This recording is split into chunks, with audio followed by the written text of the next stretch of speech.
નમસ્કાર વિદ્યાર્થી મિત્રો, પીએસઆઈ 2025 ની અંદર પૂછાયેલો ગણિતનો એક પ્રશ્ન કે 5, 10 અને 15 નો લઘુત્તમ સામાન્ય અવયવી શું છે? લઘુત્તમ સામાન્ય અવયવી એટલે એનો મતલબ એવું થાય કે આપણે લસા શોધવાનો છે.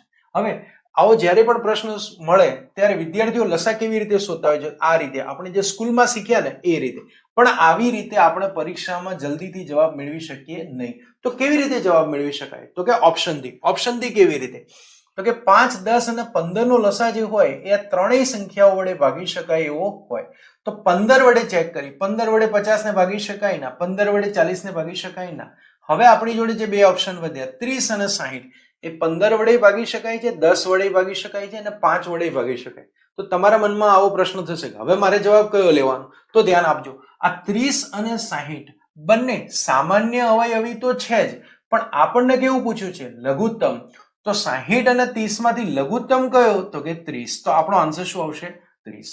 તો મિત્રો, આવા જ પ્રશ્નો માટે જોડાયેલા રહો શૈલેષ પટેલ ઇન્સ્ટિટ્યૂટ સાથે. આભાર.